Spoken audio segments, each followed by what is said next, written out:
capital gains tax reforms are in the media. So if you're a property investor, if you're a tenant, if you're a landlord, if you're anyone out there in society, you've probably heard about this. So what's happening? Well, the government basically want to scrap the current capital gains tax exemptions that property investors are getting at the present. So I want to run through today what it is currently, what the proposal is by the government, the fallout of this if it gets through later in the year, and then potentially the alternative, which we'll go into a bit of detail about. So first of all, what is it at the minute? So property investors, when you buy a residential property as an investment and rent it out, you pay capital gains tax on any of the profits when you sell. However, if you hold it for longer than 12 months, you'll get a 50% capital gains tax exemption, which means if I make 100,000 off the property, 50K of that is tax-free in my pocket. That's straight profit to me. I don't have to pay tax on that in the current arrangement, right? As long as I hold that property for longer than 12 months.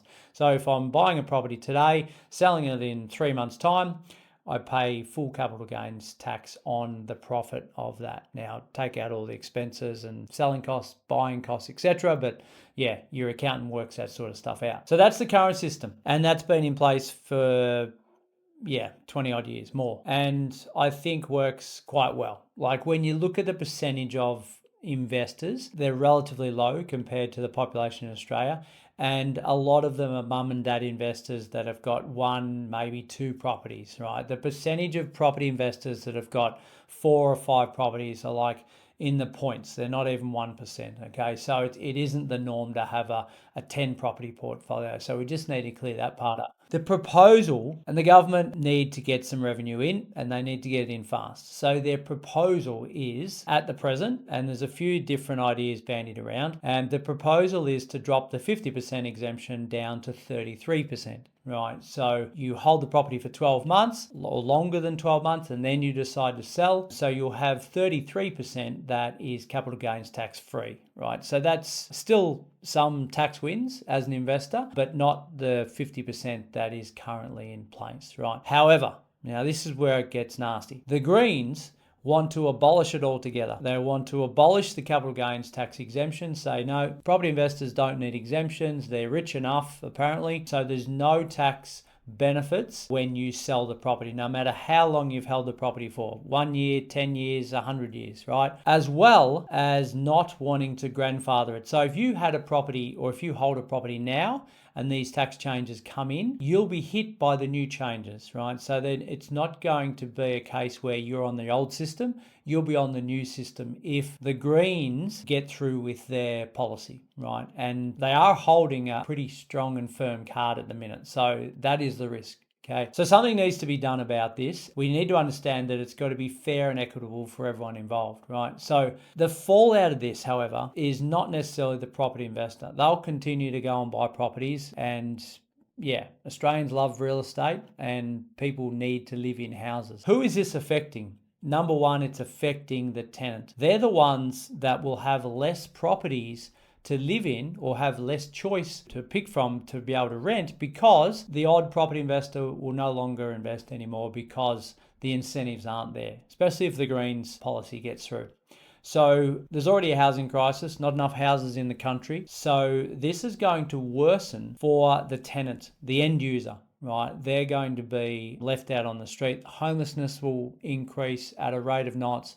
It's a social issue far beyond the wealth of any property investor or what the government are doing with the revenue that they're getting. So it is a major issue that needs to be addressed before these reforms get passed in Parliament. So that's the massive fallout of all this, I think, right? They're the losers. The government potentially are the winners. They'll get revenue. The property investors, they'll still keep investing, but probably not to the rate that they would have previously, and life goes on. What's the alternative? Well, Ben Kingsley, who's on the board for PICA, which is the Property Investors Council of Australia, will put the link to his video. He explained it well. If you're avid fan of property investing and want to get your head around this, it goes for about 40 minutes. He explains it really well. But his proposal from PICA is, I think, quite a fair one. And it looks like this: 0 to 1 years. If you've held a property from day one to the end of the first year, there's no incentives whatsoever, no capital gains exemptions at all. And it's a scale that goes forward from there. Hold the property from 1 to 2 years, 10% discount. Hold the property from 2 to 3, 20% discount. 3 to 4, 30% discount. 4 to 5, 40%. And then if you hold the property for 5 years or longer, it's a 50% discount like it is today. So instead of holding it for 1 year and getting a 50% discount, we're holding it for 5 years to get that 50% discount, which I think is reasonably fair or very fair. Majority of investors that we're working with personally, and my own personal portfolio, we're holding properties for 5 to 10 years and longer, which is great for property investors in general, but more importantly, give the tenants some security to know that property investors are holding for the longer term. They're encouraged to hold for the long term.